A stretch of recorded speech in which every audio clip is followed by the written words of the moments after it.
Welcome back to my channel. Open the door. This is episode 134.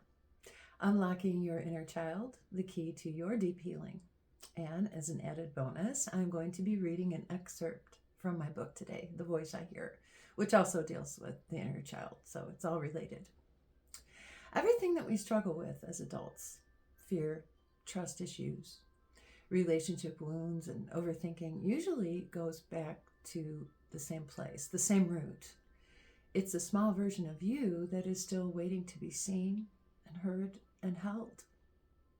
In my book, The Voice I Hear, I describe how a big part of my healing journey involved me going back through self-guided meditation and rescuing parts of me that were stuck in trauma on various points along my timeline. Today, I'll share an excerpt with you describing one of these experiences and the powerful impact of reconnecting with my inner child.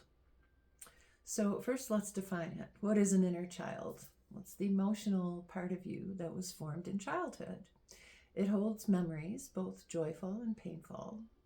It stores the unmet needs, fears, and beliefs that you picked up before you had language to even explain them.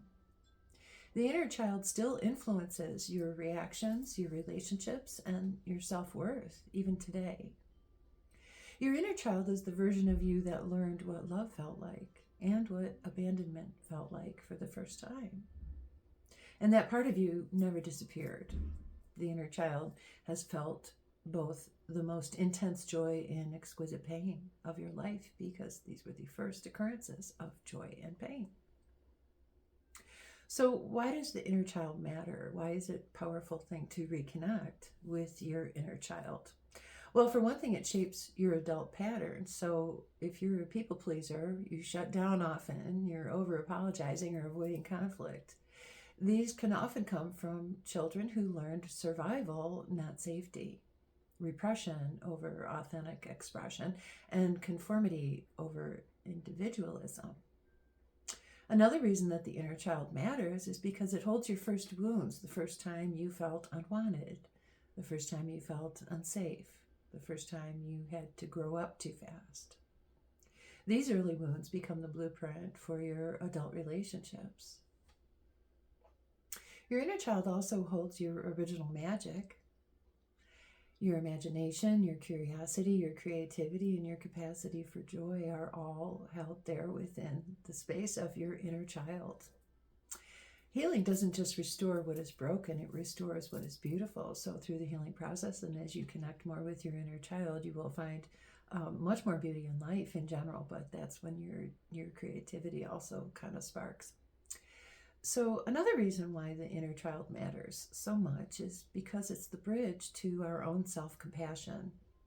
When you reconnect with your inner child, you stop blaming yourself. You realize, I was doing my best, and even now I'm still doing my best. The last reason I have for why our inner children matter is because creating this relationship with our inner child helps to break generational patterns where when you heal your inner child, you stop repeating what wounded you in the first place. Here's how your inner child could show up in your daily life. And this is to help you kind of recognize in yourselves where is your inner child showing up and you're not paying attention. When we're being triggered easily, when we have a fear of abandonment, when we're hyper independent, as in telling ourselves and people around us, I don't need anyone. When we have a fear of speaking up, when we stay in toxic relationships, when we're feeling unworthy or invisible, when we're struggling to find joy or element of playfulness in our life, or when we're overworking as a way to prove our value. All these things I mentioned, they're not flaws, they're messengers, trying to point us towards some healing that needs to take place. So here's how to begin this healing and connecting with the inner child. Talk to your inner child. Ask your child, what do you need from me today? And then get quiet and listen and recognize the feelings that come up. Once you've asked that question, what do you need from me today? Another way to begin to reconnect with your inner child is to reparent through your actions. So take care of yourself, rest when you're tired, set boundaries, honor your emotions, and speak kindly to yourself. Another way to reconnect would be to create a safe inner space. Visualize meeting your child self in a peaceful place. Embrace them, hold them close, whisper words of love and support in their ear if that's what your inner child is calling for. Another way to reconnect would be to add playback into your life. So through painting, nature walks, music, anything that your inner child loved, dancing, do it. Do it again. Your inner child will thank you for it. I absolutely promise you that. And then you can use mirror work where you look at yourself in the mirror directly in your eyes and say, I see you. I hear you. I haven't forgotten you. And I'm not leaving you. And in my case, I assured my inner child I was coming back. I need to pause because the heat came on. Hold on. I am back. Okay, so we come to the point in the episode where I'm going to read for you an excerpt from my book. Just some basic information about my book. It is a memoir of the first part, called The Damage Done, relays the events of trauma that occurred in my life in chronological order. The second part of the book is assessing the damage, and then the third part of the book is repairing the damage. So this excerpt that I'm going to read for you comes from the first part of the book, and I'm not going to describe any of the scenario for you. I hope that your interest will be piqued and you want to read the book to find out more. So here it is. One by one, my unhealed traumas were being pushed deep within my soul, my psyche, behind fencing with padlocks and secret combinations. And this is where they would remain securely and deeply buried, yet ever present, until discovered, unlocked, opened, and addressed many decades later. As for reclaiming this part of my 11-year-old self, I knew this was one of the most important retrievals I would need to address. For continuity purposes in this book, I'm relaying the traumatic events in the chronological order of my age, but not necessarily in the order of each retrieval and subsequent healing phase that occurred. Some traumas, such as this one that's referenced in this excerpt, took more strength and courage than I had at times during my healing journey. The retrieval of my 11-year-old self was similar to the retrieval of my 6-year-old self. Through the use of guided meditation and visualization, I stepped onto the scene as my adult self, ready to do battle. And just as before, everyone there, except both versions of me, froze in action. I reached out my hand to help this young preteen girl off the ground.